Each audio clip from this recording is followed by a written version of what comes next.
Behind the hallowed walls of the Vatican, Enzo Valente is no ordinary priest. He is a monster hunter, tasked with rooting out the horrors that rise from depths neglected by the Church. His every move is guided by 5 strict rules instilled in him by his mentor, Giovanni Santoi. But his latest hunt brings him face to face with an unprecedented threat, an ancient being whose power can twist reality itself. This entity threatens not only his life, but also the very foundations of the Vatican's faith. Trapped in a labyrinth of distortion and deceit, Enzo must rely not only on his physical strength, but also on his wits, his faith, and his adherence to the Master's 5 rules. Will Santoi's wisdom be enough to guide him through this darkness? Can Enzo defeat a threat that tests the limits of reality and save the spiritual heart of the world from destruction? This hunt will test everything he believes in. The sky above Vatican City was a pale blue canvas that morning, like any other. Golden sunlight bathed ancient facades and towering spires, transforming ancient stones into sparkling jewels in sacred silence. In this quiet splendor, Father Enzo Valente finished his morning mass in a small, rarely used chapel, attended only by a few elderly nuns and a few early rising pilgrims. His voice was low, soothing, and the words of prayer flowed eloquently from his lips, the perfect picture of an ordinary priest who had dedicated his life to spiritual service. But for Enzo, Mass was merely a role on the world stage. When the sacred vestments were removed and the day began, he lived a second, hidden life, far from the public eye and most of his colleagues in the Roman Curia. Enzo Valente was a monster hunter, a secret agent of the Catholic Church tasked with confronting the horrors that crawled up from the depths of the unheard, the dark places whose existence was denied by official dogma but which relentlessly eroded the edges of reality. The contrast between his double life was always sharp, a sharp dissonance between the purity of the altar and the filth he faced at night or in the dark dungeons. On one side, ancient rituals, the scent of incense, and the promise of salvation; on the other, the stench of sulfur, gore, and the promise of eternal doom. Enzo had learned to navigate these two worlds, maintaining the outward composure of a cleric while always being alert for any out-of-place whispers or shadows. After Mass, Enzo did not head for his humble study near the Vatican Library. Instead, he took the route less traveled, descending through dimly lit service corridors and worn stone steps, ever farther from the heart of sacred administration. The air grew cold, damp, and smelled of old moss. Finally, he came to a seemingly ordinary stone wall, unmarked or carved. With practiced movements, he pressed a specific pattern on certain stones, 3 light pushes, a pause, 2 firm pushes, and the section of wall shifted with a low, barely audible grinding, revealing a dark passageway. This is Enzo's office. Not a fancy room with an executive desk, but a secret chamber deep beneath the Vatican's foundations. The room is small, lit only by a few ancient oil lamps that emit flickering light. Rough wooden shelves line the walls, filled with strange artifacts, a vial of a moving, pitch-black liquid, a silver cross engraved with unknown symbols, a handful of dust purportedly the footprint of an ethereal entity, leather-bound books written in lost languages. In a corner, a collection of weapons that would seem out of place in the Vatican, daggers with engraved blades, an old pistol modified to fire special bullets, and a whip made of silver filament. A worn wooden desk in the center of the room is covered with ancient maps of the Vatican's underbelly, Enzo's handwritten notes on various incidents, and stacks of reports labeled only with code. This is where Enzo plans his hunts, studies his enemies, and ponders the daunting task he has been tasked with. As he lit an extra oil lamp, shadows danced across the walls, creating eerie silhouettes of the objects around him. Enzo took a deep breath, the dank, mysterious scent of the room bringing him back to focus. This morning, he felt uneasy. Not because of Mass or his duties as a priest. It stemmed from a report he had received the night before, a brief, vague memo from the Vatican's Office for Minor Anomalies, a small, hidden unit tasked with sifting through reports of unexplained occurrences before passing them on to Enzo if they were deemed relevant. The report made no mention of monsters, blood, or physical violence. Instead, it spoke of oddities, a night guard who swore he saw the architecture of St. Peter's Basilica momentarily deform before returning to normal, whispers heard in empty, locked areas, shadows that moved against the light. Small, isolated incidents easily dismissed as fatigue, delusions, or coincidence. But to Enzo, trained to recognize patterns in occult chaos, the reports felt like the early warnings of a terrifying symphony that was just beginning. As he sat at his desk, pulling out the strange reports, Enzo's thoughts drifted to his mentor, Giovanni Santoi. Santoi was a wise man, an old man with eyes that saw too well. The air in Enzo's secret office, deep beneath the foundations of the Vatican, was cold and still. Not cold from temperature, but cold from the resonance of a truth he had just realized. This threat did not lurk in mossy tunnels or darkened hallways filled with physical shadows. It was here, behind the sacred stones, infiltrating not through locked doors but through cracks in reality itself. The battlefield is the mind itself, Enzo murmured, repeating the words that had echoed in his head at the end of his initial investigation. He stood in front of a detailed map of the Vatican that hung on the wall, not a regular map, but one filled with ancient symbols, hypothetical energy lines, and marginal notes about strange occurrences that had been recorded in church history. He pointed to an area near the ancient library, where the first reports of strange noises and temporary changes in architecture had come from. The clues were vague, more of a false sense than a hard evidence. How do you hunt something that has no footprints, no scent of sulfur or claw marks? Enzo closed his eyes, took a deep breath, and tried to tune his senses to a different level. He wasn't just a priest with a sixth sense for the supernatural, he was a hunter trained by Santoi, a man who taught that darkness has many faces, and some faces are intangible. The first rule, he whispered, see the truth behind the mask. This rule was the foundation of Santoi's training, the teaching to never take what was seen at face value, to always seek the reality hidden behind the illusion or disguise. In the case of physical monsters, this meant seeing their true form beneath the human exterior. But here, the mask was reality itself. The vague clues he felt, a persistent discomfort, a false resonance in the sacred structure, drew him to a rarely used wing of the Vatican, far from the public eye and even most of the staff. It was a labyrinth of deserted corridors, dusty storage rooms, and underground accesses that were either closed off for security reasons or simply forgotten by time. Enzo stepped through an old, intricately carved wooden door that was rarely opened, and into a thick silence. As he walked further, the silence began to change. It was not a peaceful silence, but an unnatural silence, as if all sound had been sucked out of the air. His footsteps sounded too loud on the gloomy marble floor, and the sound of his breathing felt like a howl in a vacuum. This was the first wave of distortion. He saw it first out of the corner of his eye, a shadow moving in an empty side corridor. When he turned, there was nothing. Then, the color of the old tapestry hanging on the wall seemed to shift for a moment, from crimson to an unhealthy green, then back again. He stopped, his eyes sweeping around. The magnificent Gothic architecture around him seemed to tremble, the straight lines curving as if mirrored in the rippling water, only to return to normal a second later. A slight sensation of disorientation gripped him, like the nausea of seasickness, but in his mind. Just an illusion, he muttered, trying to convince himself. But the words sounded hollow even to his own ears. This was no ordinary illusion. This was a disturbance to the very foundations of perception. He continued walking, more alert now. The distortions became more pronounced but still sporadic, like flickering lights but with reality itself as their source. The faint whispers returned, this time sounding like twisted prayers or cold laughter. Enzo tightened his grip on the simple canvas bag he carried, which contained esoteric tools and ancient manuals, not sharp weapons. The hallways felt increasingly unstable. A statue in a wall niche suddenly seemed to wink. The air in front of him seemed for a moment to flow like rushing water.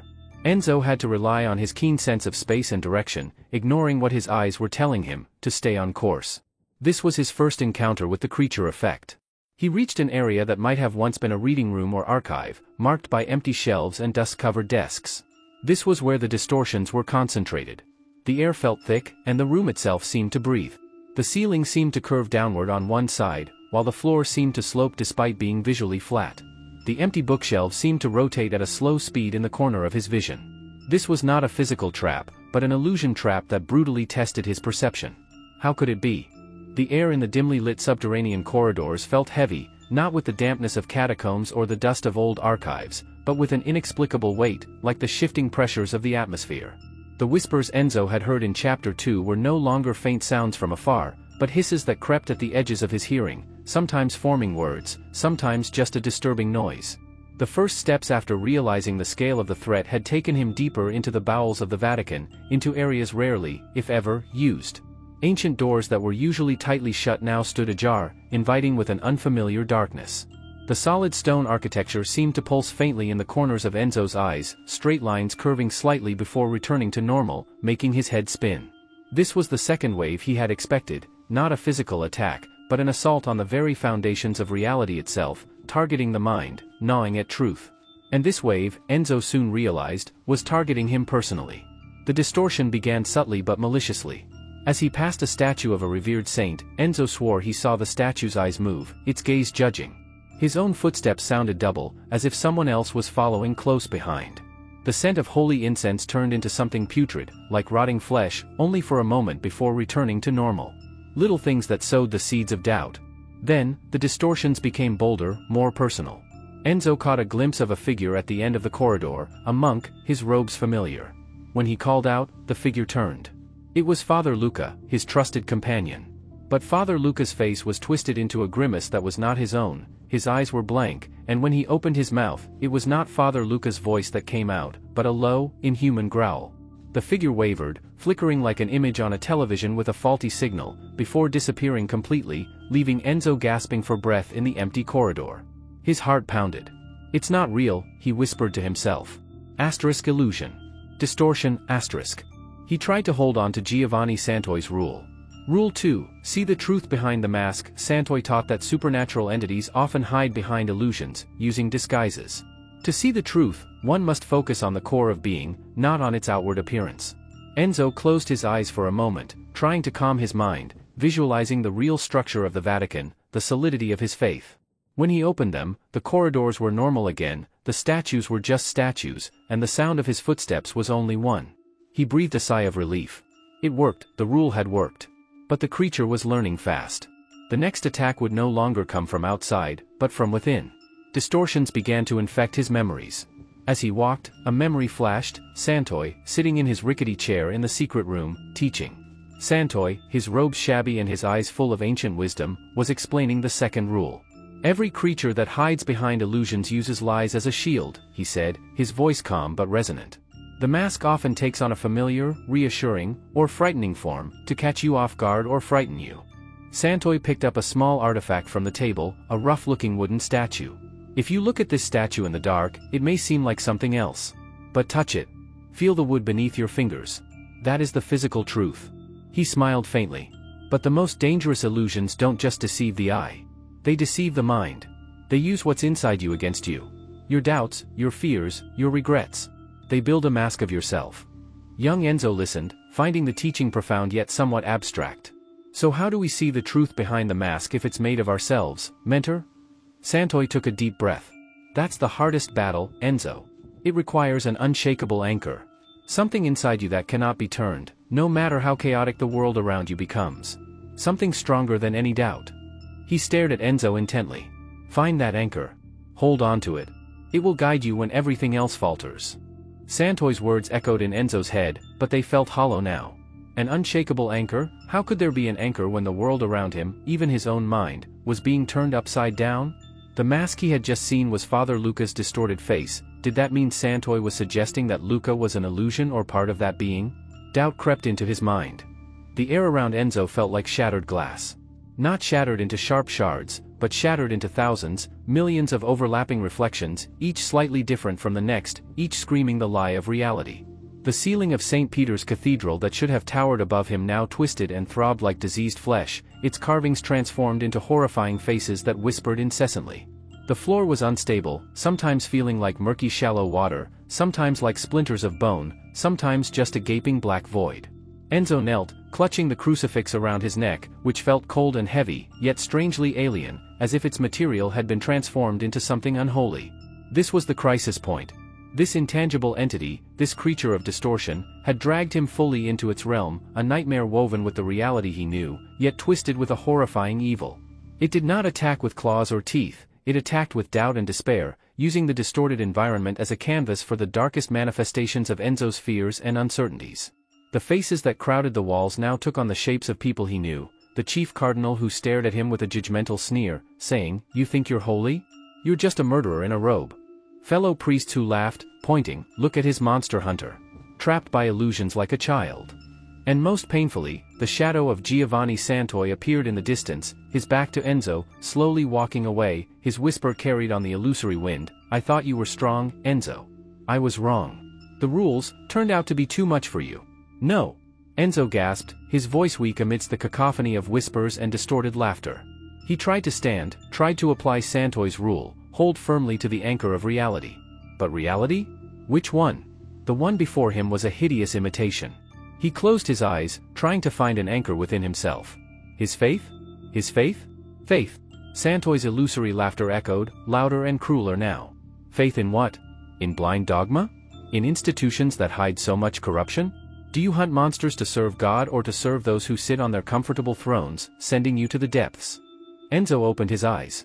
The curved ceiling now displayed a transformed fresco, saints torturing each other, fallen angels passionately embracing a cross, and at the center, the figure of Christ was bleeding, but his wounds were not from the cross, but from doubt and lies that dripped like pus. The sacred symbols, the source of his spiritual power, were twisted into disgusting parodies. The crucifix he held burned his skin. Seeing the truth behind the mask, he cried, his voice hoarse. He tried to see through these layers of illusion. But each layer he peeled away only revealed another, more terrifying and convincing. Doubt crept in, cold and paralyzing. Was he really a worthy priest? Was this mission right? Was Santoi truly wise, or was he simply using him as a pawn? The failure of Chapter 3 felt like a chasm he was now falling into. He had been deceived by an illusion, misled, and now he was paying the price. He tried to remember Santoi's specific teachings about dealing with non-physical entities, about fighting distortions.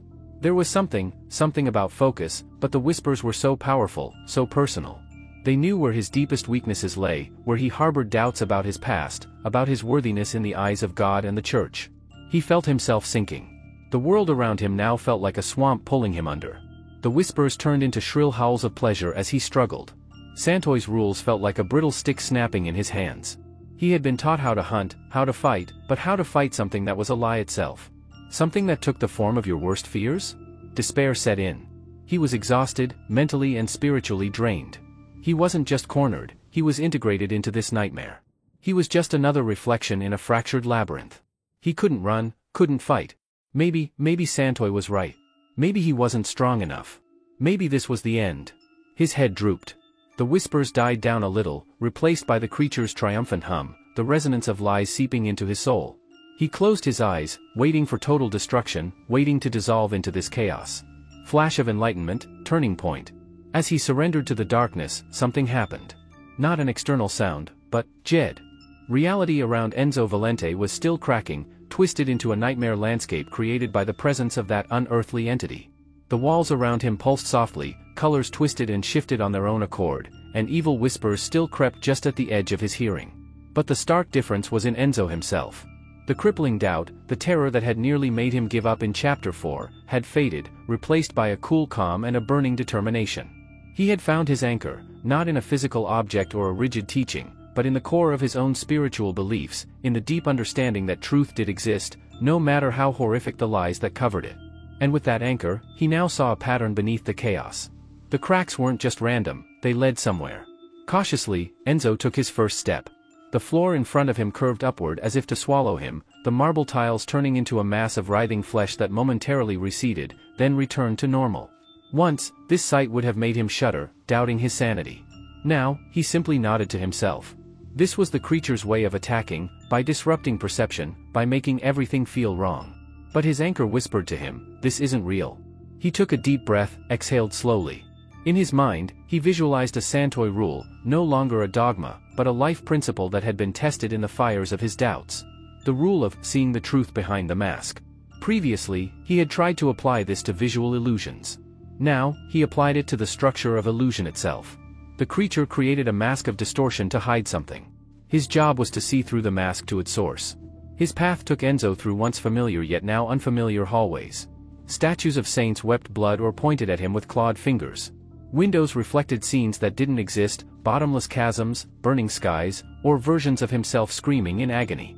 Every step was a constant struggle to maintain focus, to not let his mind drift into a vortex of madness.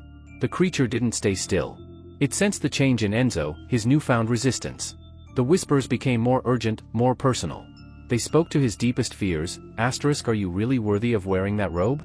Aren't you as filthy as the thing you hunt? What if God has abandoned this place? What if Santoi is just a crazy old man? Enzo closed his ears to the words, or rather, he let them pass by. He remembered another rule, one that had previously seemed abstract: anchor your will to the eternal. His will was not his will to survive alone, but his determination to defend the truth and sanctity of the Vatican from this desecration. What was eternal was not the building, but the faith it represented. As he walked on, the environment fought harder against him. A door in front of him suddenly disappeared, leaving a solid wall. Enzo stopped, not panicking. If reality here was flexible, then he couldn't believe what he was seeing. He closed his eyes for a moment, focusing on the feeling of the door, on the remembering that there should be a way there. He thought of Santoi, of the teachings of spiritual intuition, of sensing the truth that lurks behind sensory perception. He opened his eyes. The wall was still there, but there was now a faint line, like a small crack in the air where the door should have been. It was not a crack of distortion, it was a crack that led to the truth of this place. He pushed against the faint line, and his hand passed through the void. With unwavering conviction, he stepped forward, walking through the seemingly solid wall. On the other side, he was back in the proper corridor, the door having returned to its original existence behind him. He had overcome the obstacle created by pure illusion, not by physical force, but by asserting truth over lies. The deeper Enzo went into the distorted Vatican complex, the more intense the assault became. At a fork in the corridor, he was confronted by horrifying figures, black silhouettes dancing at the edge of his vision, faces contorted into expressions of fear or rage. One of the figures began to take on a familiar form, Cardinal Bellini, his superior, but with blank black eyes and a sinister grin. "Valente," the fake voice hissed, "what are you doing? Do you think you can stop him? You are just a child playing with fire." True power, *in. It was a clash between truth and distortion, between faith and doubt, between sacred order and the primordial chaos that sought to engulf him. Enzo stepped inside. The air in the chamber of menace was not air. It was a piercing sensation, a combination of searing cold and crushing pressure, as if he were at the bottom of the sea and at the top of a snow-swept mountain. The physical environment he had entered, whether it was an ancient, unknown crypt or some other overlapping dimension, was now entirely gone, replaced by the purest manifestation of the creature's power. The room was an endless labyrinth of absurdity. Walls of creeping shadow formed the architecture of a horrific church, with pulsating pillars and arches that bent like cracked vertebrae. Dim candlelight, or perhaps just the illusion of light, flickered from no source, illuminating murals that morphed from peaceful, holy scenes to images of gratuitous cruelty or ghastly faces screaming in silence. The floor was not stone or dirt, but a reflective, rippling surface, reflecting Enzo's image into 100 distorted versions, a frightened Enzo, an angry Enzo, a resigned Enzo, an Enzo who was not himself. At the center of this visual and auditory chaos, the whispers had now risen to a chorus of hisses and incoherent murmurs. There was no discernible physical form of the being. There was only a disturbing center of gravity, a dark, twisted vortex of energy in the center of the room, emanating waves of confusion that felt like physical blows. It was a presence that screamed silently, demanding that reality submit to it. "You think you can banish me, little priest?" The voice came not from one direction, but from everywhere, resonating inside Enzo's skull, trying to destroy his mind from within. It was a voice made of doubt, of unspoken fear, of every little lie a human had ever believed. "This place is me. I am the new truth. Your truth, it's just an old story shattered." Enzo felt the attack. It was more than a voice or an illusion, it was a direct invasion of his soul, trying to find the slightest crack in his beliefs.